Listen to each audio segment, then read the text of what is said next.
Thank you very much for the support over the past week leading into UFC Hamburg. Fight of the night tonight was Zawada and Roberts.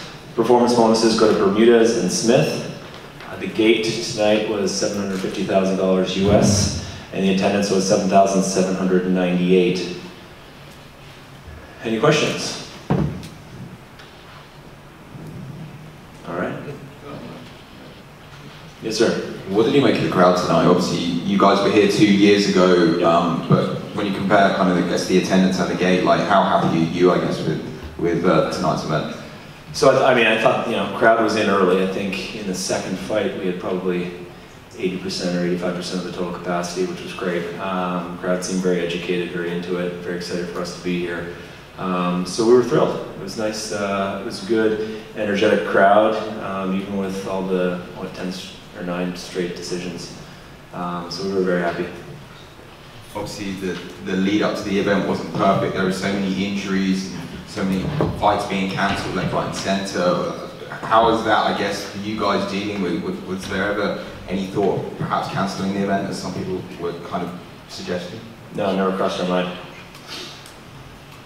Rumours of another fight card going down in Copenhagen in this region later this year. What's the A, is that true, and B, is that going to happen?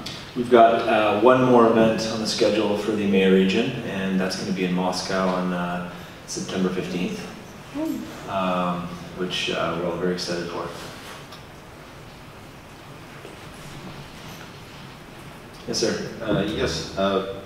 Perhaps due to injuries and other such things, there was a noticeable lack of, for example, fan events. Certain fans asked us about, if there was stuff going on. Any particular reason for that, and is that sort of a sign of what's to come for some of the European events? No, not by any stretch. I mean, we've been sitting about a few of our Russian colleagues today, and we're looking ahead to Moscow and planning a whole variety of things. I don't think it's a reflection on anything in particular, just sort of a matter of circumstance. So we were very pleased with the attendance tonight.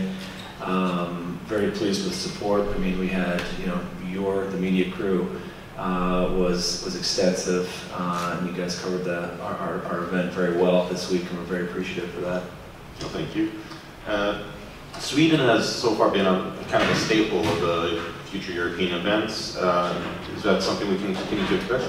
Sweden, do you say? Yeah. Yeah, absolutely. Absolutely. I mean, we've got a variety of kind of key tier 1 markets, but it's also part of our business plan to make sure we're getting to as many countries in the region as possible, which is one of the reasons why we've made this investment in the Russia business.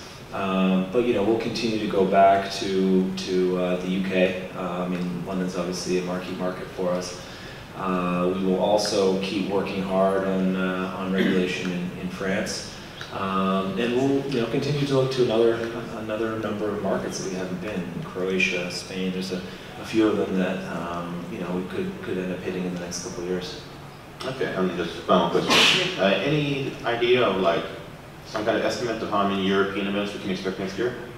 Yeah, I mean, we are going to target kind of the 5 to 7 range of events.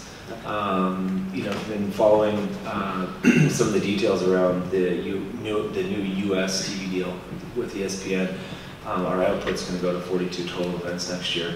And so if you assume that we are going to maintain some kind of constant level in the US, that gives us the ability to add 2 or 3 events to different regions around the world.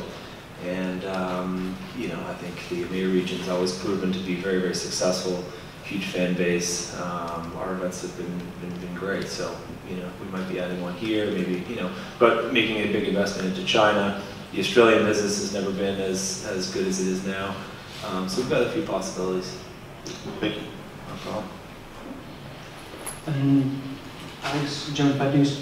One question regarding this deal between UFC and M1 Global in Russia. I mean, in the past there was some problems between both companies. In history was failure. Can you tell us something more about the deal, how the things will develop? Yeah, I mean, as for commenting on what happened in the past, I mean, I think, first of all, I don't know many of the details, that a long time ago.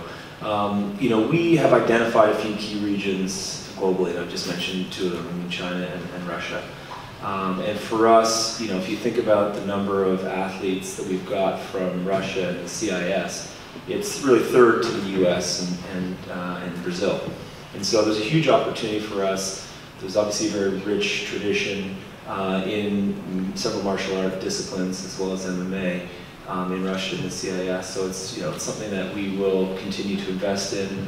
We will likely have 2 events next year. So we've got the one, you know, in September this year, and through 2020 to 21, 22, we'll have at least 1 or 2 events in Russia. So in order to be successful and to have a flourishing business, you've got to have key partnerships.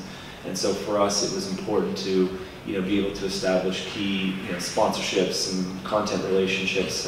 You know, that's the #1 pillar of our sport. So, you know, we're required to have, or we, you know, thought it was the best part of our strategy to have some key partnerships in the region, just to make sure that things, you know, went swimmingly. Thank you. No problem. Yes, sir. How are you? I'm doing great, thanks. We've had 5 German fighters on the card tonight, and obviously not everyone won, but we had 2 impressive victories, and the good performances were really close, or rather close. So what do you make of these performances, and will get the guys who lost, will they get another chance in the UFC? Yeah, I mean, as for future opportunities, that's not for me to decide, but I can tell you from my perspective, and, you know, what was clear within the crowd was the performances of Nasrat and Habu were unbelievable. Those guys looked really good, really sharp, a lot of output, like a lot of action, yeah, I think they represented not only Hamburg very well, but the country of Germany. And if you had a partnership like Bill Plus who were covering the fights, so in terms of the development of the sport and the brand in Germany, what did you think? What do you think this event is going to do for the development of MMA and UFC in Germany?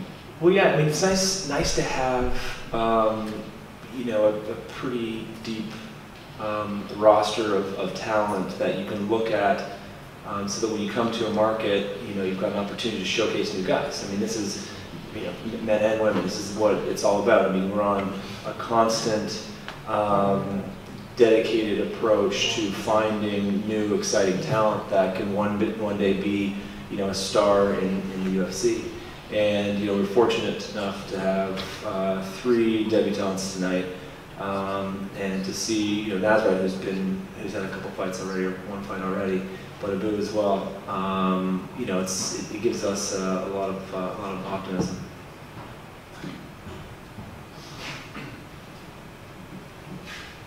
Okay. Thanks very much, everybody. Good night.